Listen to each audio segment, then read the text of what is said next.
महाड येथे पूल कोसळून झालेल्या दुर्घटनेनंतर मुंबई गोवा महामार्गावर असलेल्या अन्य जीर्ण पुलांबाबत चिंता व्यक्त होऊ लागली। सिंधुदुर्गमध्येही अशा प्रकारचे 4 ब्रिटिशकालीन पूल असून त्यांची आयुर्मर्यादा संपलेली आहे। या सर्वांचा कोकण नावचे प्रतिनिधी उमेश परब यांनी घेतलेला हा आढावा। मुंबई गोवा महामार्गावरती महाडच्या नजीक सावित्री नदीच्या जे पूल होतं ते पूल काल कोसळले आणि त्यामुळे एक महाभयंकर ही दुर्घटना घडलेली आहे आणि त्याचं पडसाद आणि त्या घटनेमुळे संपूर्ण कोकण नव्हे तर देशभरही एक हळहळ व्यक्त केली जाते। परंतु सिंधुदुर्ग जिल्ह्यातही असे ब्रिटिशकालीन काही ब्रिज आहेत जे सध्या नादुरुस्त आहेत आणि त्याच्याविषयी नेमकी येथील स्थानिकांची काय प्रतिक्रिया आहे हे आपण जाणून घेऊया। आपल्यासोबत कणकवलीतील काही प्रतिष्ठित नागरिक, सामाजिक कार्यकर्ते आणि पत्रकार आहेत। तर सर, मी तुम्हाला विचारू इच्छितो की या सिंधुदुर्ग जिल्ह्यामध्ये असे ब्रिटिशकालीन किती ब्रिज आहेत? सिंधुदुर्ग जिल्ह्यामध्ये अशी ब्रिटिशकालीन 4 ब्रिज आहेत। एक खारेपाटण, दुसरं जानवली नदी, तिसरं गंड नदी आणि चौथं कसाल। आज आपण इथे जानवली नदी, गंड नदीवर च्या ब्रिजच्या बाजूला आहोत। एकंदरीत ब्रिजची परिस्थिती बघता हे 1934 साली बांधलेलं ब्रिज आहे आणि जे गोवा मुंबई हायवे झाला त्यावेळी सावित्री नदीवरचं ब्रिज त्याचवेळी बांधलेलं होतं। माझं असं आता मत आहे की एवढा पावसाळा सुरू आहे तर अवजड वाहनं आणि ज्यावेळी पूर येईल त्यावेळी ब्रिजवरची वाहतूक बंद ठेवावी, जेणेकरून आता जो काही इन्सिडन्स महाडमध्ये घडला तोच इन्सिडन्स पुढे इथे घडू नये अशा पद्धतीची सरकारने थोडी काळजी घ्यावी। 1934 साली या ब्रिजचं बांधकाम झालं होतं। आपल्यासोबत ज्येष्ठ पत्रकार अशोकजी करंबेळकर आहेत, आपण त्यांना विचारूया की नेमकं काय त्यामागे आहे। देशाची गेल्या काही वर्षामध्ये मानसिकता अशी झालेली आहे की ती देश संपूर्ण असंवेदनशील होत चाललेला आहे। शासनाला, प्रशासनाला किंबहुना नागरिकांनाही, वेगवेगळ्या संस्थांनाही काम करतो असं दाखवणं असंच चाललेलं आहे, प्रत्यक्षात काम केलंच जात नाही।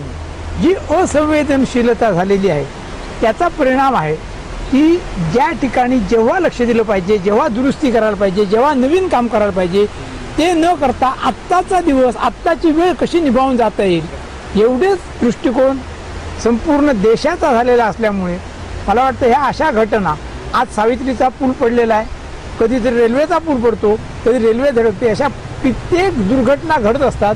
तात्कालिक मदत, इमर्जन्सी फंडिंग होतं आणि त्या पलीकडे काही होत नाही, लोकही विसरून जातात। एवढा मुर्दाळपणा त्याच्यामध्ये आलेला आहे आणि त्यामुळे या परिस्थितीत लवकर बदल होईल असं मला वाटत नाही।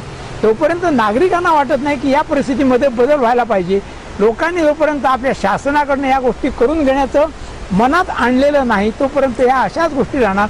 निव्वळ शासनावर दोषारोप करूनही काही होणार नाही, कारण शासन ही प्रातिनिधिक यंत्रणा आहे आणि त्याचे मालक खरे आपण नागरिक आहोत आणि नागरिकांनी जर त्याच्यामध्ये लक्ष घातलं तरच अशा गोष्टी टळू शकतील किंवा त्याचा जो गंभीरपणा आहे हा थोडाफार कमी होऊ शकेल।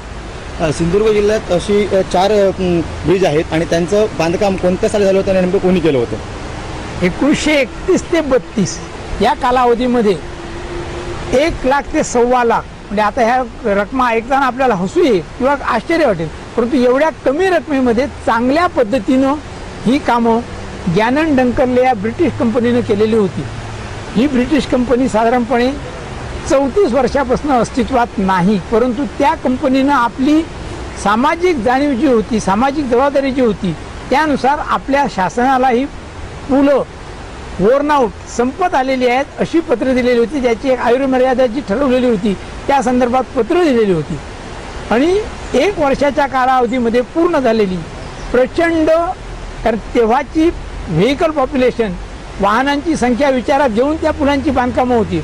आता या पुलावरनं प्रचंड संख्येनं आणि प्रचंड लोडेड अशी वाहनं जातात आणि तरीसुद्धा ती पुलं टिकलेली आहेत।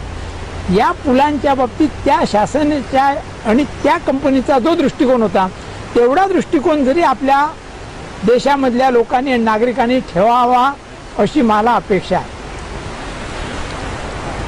1931 साली बांधलेली ही ब्रिज आहेत आणि ह्या ब्रिजवरती आपण पाहू शकतो की कित्येक ठिकाणी जी झाडं वाढलेली आहेत त्यामुळे नुकसानकारक अशी ब्रिज आहेत आणि याकडे एकूण दुर्लक्ष हे प्रशासन करते असं वाटतं। आपल्यासोबत सामाजिक कार्यकर्त्या मेघाजी गांगण आहेत, मला सांगा ह्याला नेमकं जबाबदार कोण आहे असं तुम्हाला वाटतं? मला याच्यासाठी पूर्णतः मी एक तर प्रशासन आणि राज्यकर्ते यांना जबाबदार धरते, कारण ज्या आता सावित्री पूल कोसळला आहे त्याचं जर तुम्ही मगाशी चंद्रकांत पाटील मंत्री आहेत त्यांचं जर ऐकलं असतं विधानसभेत त्यांनी जे सांगितलं ते की मे महिन्यात त्यांनी ह्याची पुलाची पाहणी केलेली होती आणि आता 2 महिन्यात ते पूल पावसाच्या पाण्यामुळे किंवा नदीला आलेल्या पुरामुळे जर कोसळतं तर कुठच्या त्या अधिकाऱ्यांना सुद्धा जबाबदार धरायला हवं की त्यांनी असा अहवाल सादर करताना काय म्हणून सादर केला किंवा त्यांनी जागेवर जाऊन पाहणी केली की नाही हे सुद्धा बघणं गरजेचं आहे.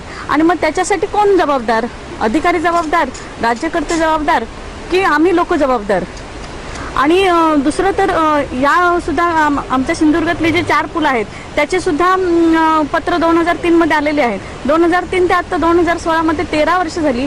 13 वर्षात जर नागरिक, प्रशासन आणि राज्यकर्ते जर दखल घेत नसतील तर आम्ही नागरिकांनी काय करायचं हा सुद्धा एक मोठा प्रश्न आहे. आणि या पुलांची याच्या नंतरची जर काय हे असेल, दुरुस्ती कशा पद्धतीची केली जाईल किंवा नवीन पुलाची बांधणी केली जाईल की नाही हे सुद्धा राज्यकर्त्यांनी आता सांगणं गरजेचं आहे. आणि ते किती कालावधीत पूर्ण करून देणार? कारण आपला कोकणातला पाऊस हा म्हटलं तर मुसळधार पाऊस असतो. बऱ्यापैकी नद्यांना पूर येत असतात आणि पुराच्या तडाख्यात ही जे पूल आहेत ते वाहून जाऊ शकतात. मग अशा परिस्थिती असताना शासन करते, प्रशासन आणि नागरिक आणि जागृत होण्याची गरज आहे. धन्यवाद. एकंदरीतच ही जी ब्रिज आहेत ती सर्व ब्रिज ब्रिटिशकालीन आहेत आणि ती निकामी झाल्याचं पत्रही त्या ब्रिटिश कंपनीने दिलेलं असूनही हे सरकार जागं होत नाहीये. अजून किती बळी हे सरकार घेणार आहे हा प्रश्न येथील नागरिकांना पडतोय. ही सर्व निकामी झालेली जी ब्रिज आहेत ती लवकरात लवकर दुरुस्ती करावीत किंवा या ठिकाणी जी काही ब्रिजांचं काम चालू आहे ती ब्रिज ही लवकरात लवकर बांधून पूर्ण करून हा जो मार्ग आहे हा वाहतुकीस सुकर करावा अशी मागणी या ठिकाणी सर्व ग्रामस्थांकडून होते. कॅमेरामॅन राजा दळवीसह उमेश परब, कोकण 9, कणकवली.